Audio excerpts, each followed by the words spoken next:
Sonuçlarda yoruma açık bir durum yok. Nüksetmiş. Benim artık tutunacak gücüm yok baba. Ben bıraktım. Siz de beni bırakın. Şampiyon olmak demek, bir gün kaybedeceğini bildiğin halde koşmaya devam etmek demek. Eğer koşacak gücü kendinde bulamayıp umudu hala başka yerlerde arayanlar varsa bugün bizi izlesinler.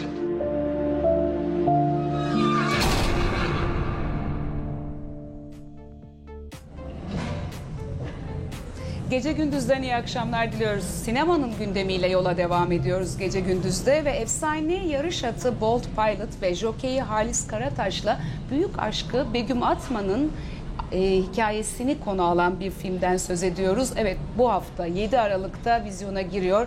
Bizim için şampiyon. Biz de filmin gösterimi öncesinde ekibiyle sohbet ediyoruz. Yönetmenliğini üstlenen Ahmet Katıksız aynı zamanda Serkan Yörük'le birlikte senaryosunu da kaleme aldı. Farah Zeynep Abdullah, hoş geldiniz. Ekin Koç, Fikret Kuşkan, teşekkür ediyorum katıldığınız için. Müthiş bir hikayeyle karşılaştım ve doğrusu böylesi bir hikayenin daha önce nasıl olup da filme alınmamış olduğuna da şaşırdım. Çok güçlü bir hikaye. O yüzden Ahmet öyle sorayım. Hem elinize sağlık diyeyim hem de nasıl oldu bu hikaye için yola çıkışınız ve yine filme çekmeye karar vermeniz? Teşekkür ederim öncelikle. Bize kısmetmiş Evet. gibi bir durum var gerçekten.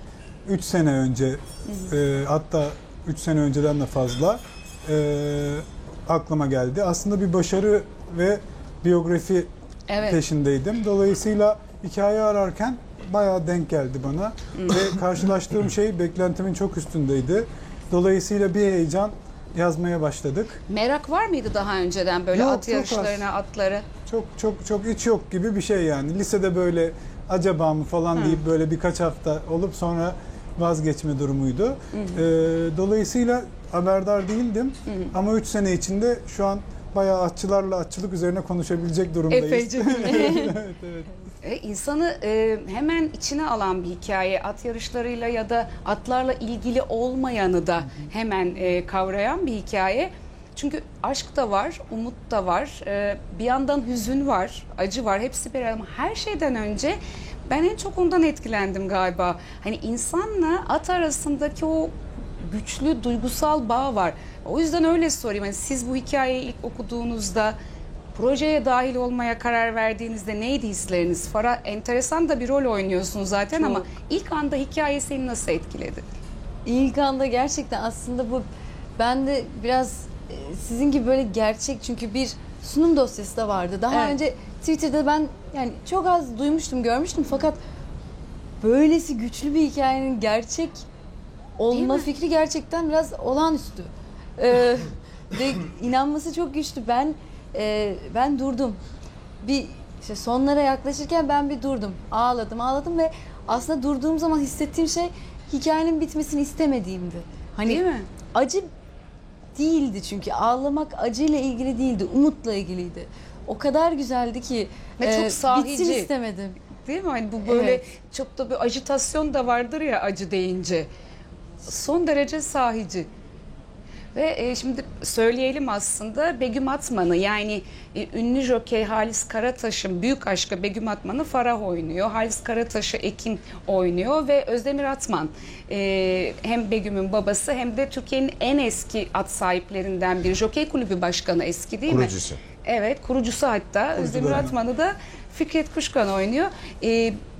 Filme hazırlık sürecini de biraz anlatalım Ekin. Çünkü at binmek gerekiyor. Atla gerçekten bir bağ kurmak gerekiyor.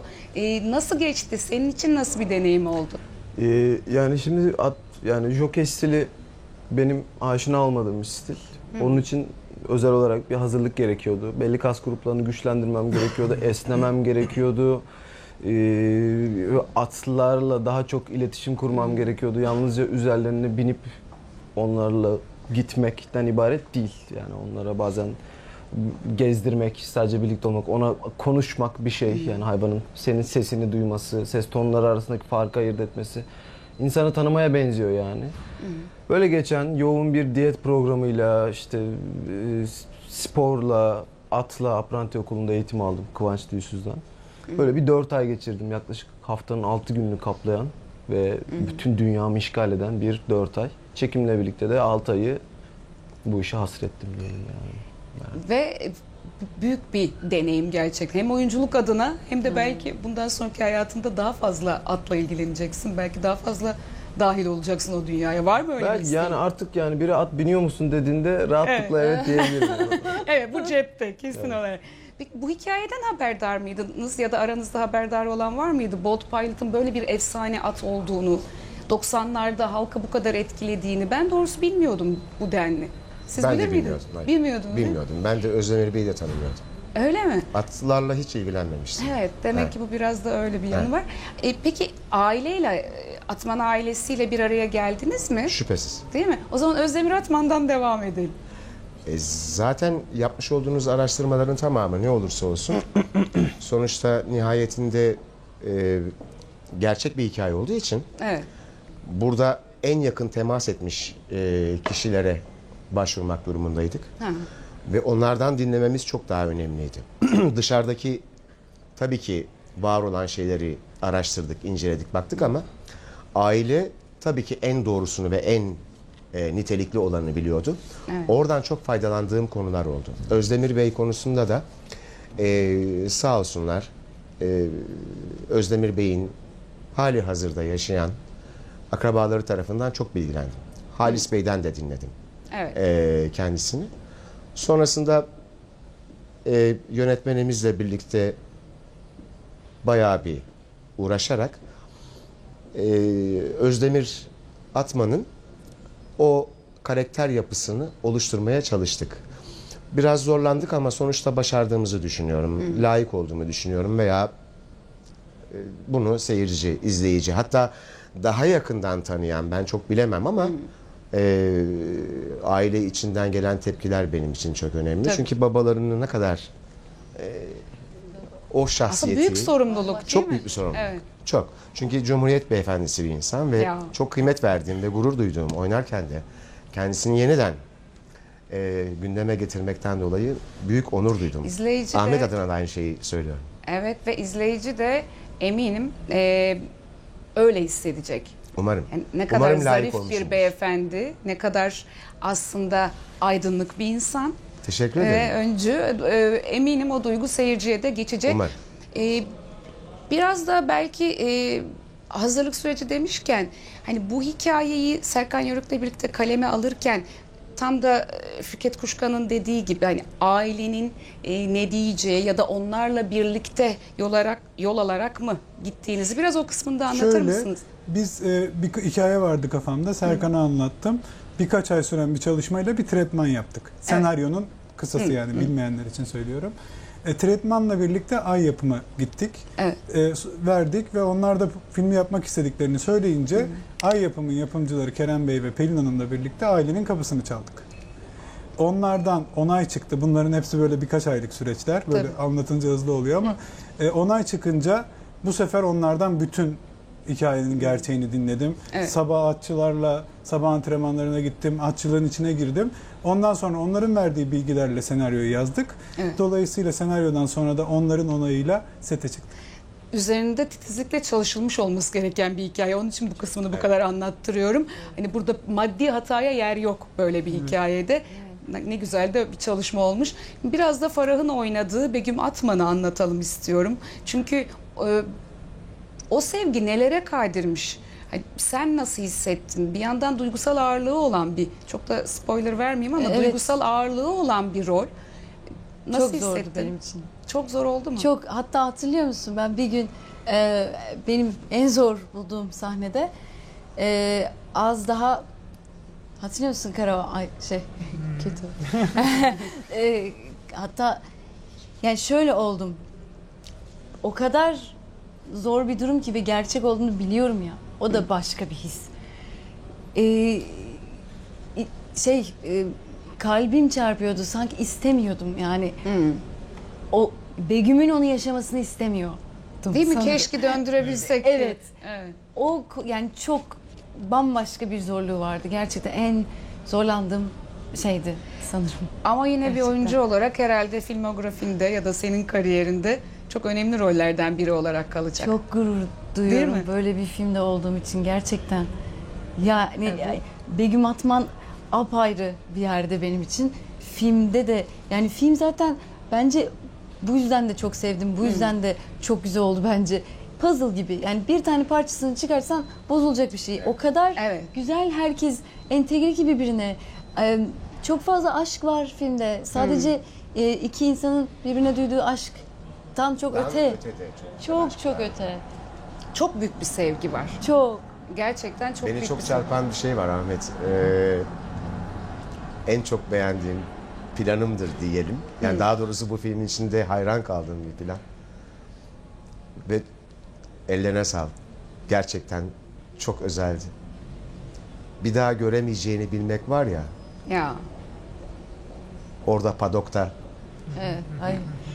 sen atı severken, öperken baktı. Bir daha göremeyeceğini bilmek. Evet, evet. Ya daha böyle birçok an ve kare söylenebilir Ha, bu o çok- filmde. evet, Evet, yani gerçekten o çok çok- etkileyici anları çok var. etkileyici. Biz konuşurken bile şu an böyle bir duygu geldi bize. Evet, yani- İzlememiş olanlar için diyelim. Ama garip bir şekilde böyle ağlıyor insan, sonra gülüyor, sonra öyle oluyor. Çünkü Nefesi kesiliyor heyecandan ama umut dolu bitiyor Ama bence. Bravo. Yani çıktığımız zaman umutla Ki çıkıyoruz. o yıllarda gerçek hayatta da aslında 90'lı yıllar ki yaşamış olanlar bilir Türkiye'nin hiç de öyle iyi bir zamanı değildi. Umuda da çok ihtiyaç vardı. Zaten Bolt Pilot'ın da en büyük sırrı galiba bunca sevilmesinin Evet, sırrı burada yatıyor. Şimdi Ekin senden de o muhteşem filmdeki atın hikayesini biraz dinleyelim. Çünkü herhalde en güçlü bağı sen kurmak durumunda kaldın. 5 ayrı at dediler ama en büyük kısmını galiba yine Oğlum da aileden bir atımız oynamış değil. Kendisi babasını oynama şerefine. Ya Bolt Pilot'ın Aynen, oğlu evet. inanılmaz. Nasıl bir attı? Şimdi bizim Avustralya'dan gelen yani horse master bile demek istemiyorum. Atlara fısıldayan adam o.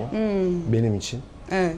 Yani hepimiz için öyle Evet, galiba. hepimiz için. İnanılmaz bir adam. Yani atlara bakarken Ganesh'in en çabuk kavrayan olduğunu gördü. Abi yanlış olduğum yerlerde düzelt lütfen.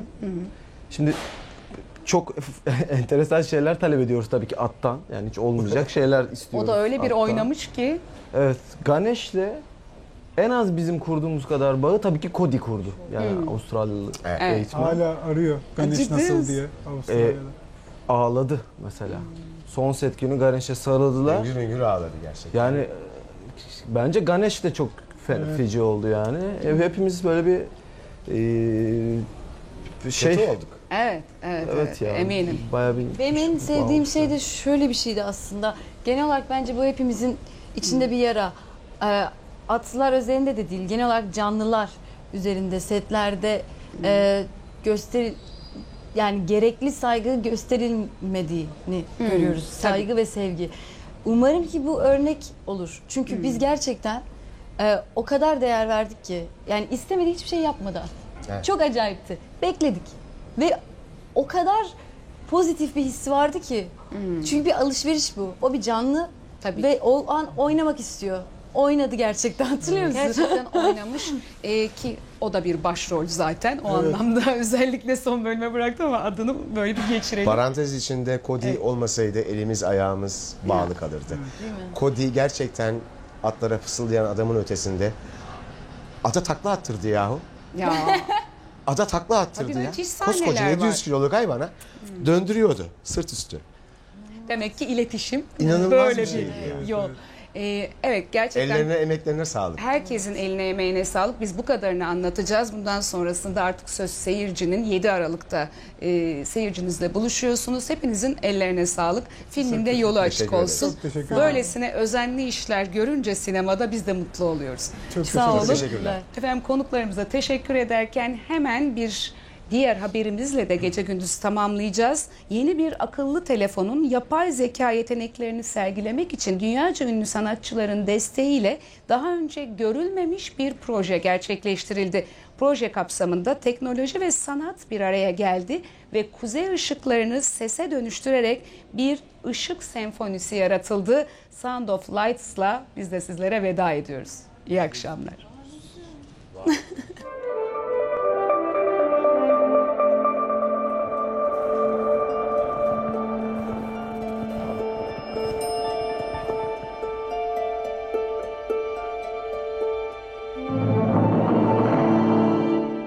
Evrenin en büyülü doğa olaylarından biri olan kuzey ışıkları, yapay zekanın yetenekleriyle notalara döküldü.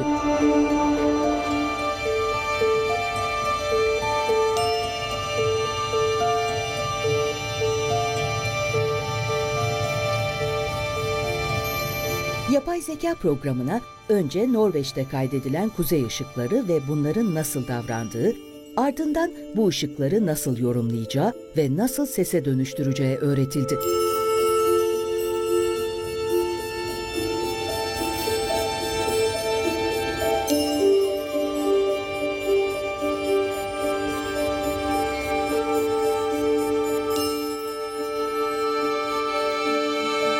Aurora avcısı Kjetil Skogli, kuzey ışıklarını filme almak için Norveç'in Tromsø bölgesinde gece yarısı çekimler gerçekleştirdi.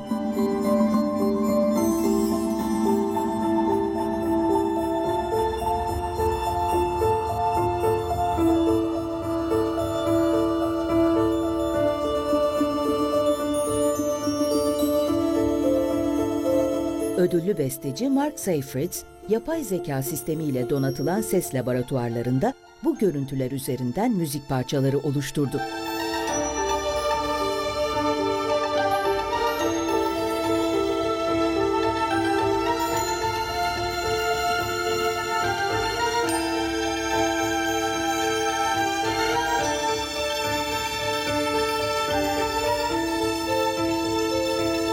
Dünyanın en iyi orkestra şeflerinden ve bestecilerinden James Sherman da senfoninin düzenlemesini gerçekleştirdi.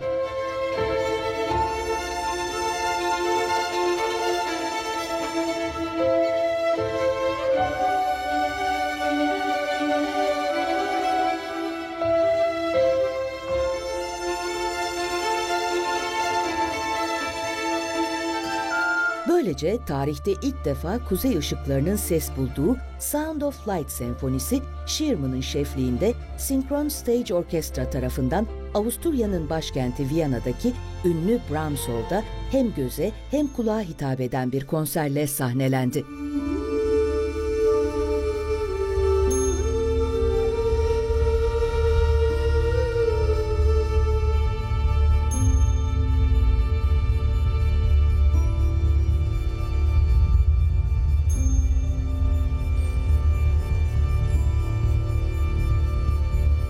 It's going to be probably quite a long answer, but I'll try to put it quick. Yapay zeka ve müziği birleştirmek için bestecisinden orkestrasına, teknik ekibine kadar bütün ekip el ele çalıştı ve bu inanılmaz projeyi gerçekleştirdi. Kuzey ışıklarının görüntülerini bir yapay zekaya gösterip renk, boyut ve hız gibi analizler sonrasında bir beste yapılmasını sağladık. Klasik müzik kuzey ışıklarının doğallığına, büyüsüne ve iniş çıkışlarına en uygun düşecek türdü.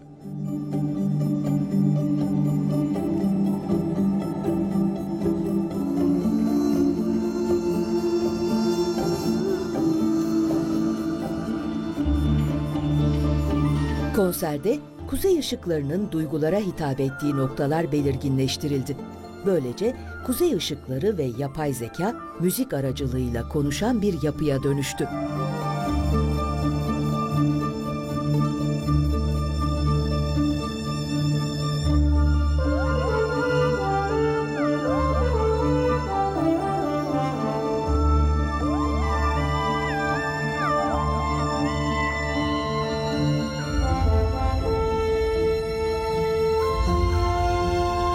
Yapay zekayı bir üst boyuta daha taşıyalım ve daha neler yapabiliriz bunu görelim istedik. Bunun için de kuzey ışıkları aslında ilham kaynağı oldu. Program sayesinde kuzey ışıklarını notalara dökme fırsatı bulduk ve bir senfoni oluşturduk. Viyana'da biliyorsunuz klasik müziğin başkenti. O yüzden bu projeyi Viyana'da hayata geçirmek istedik.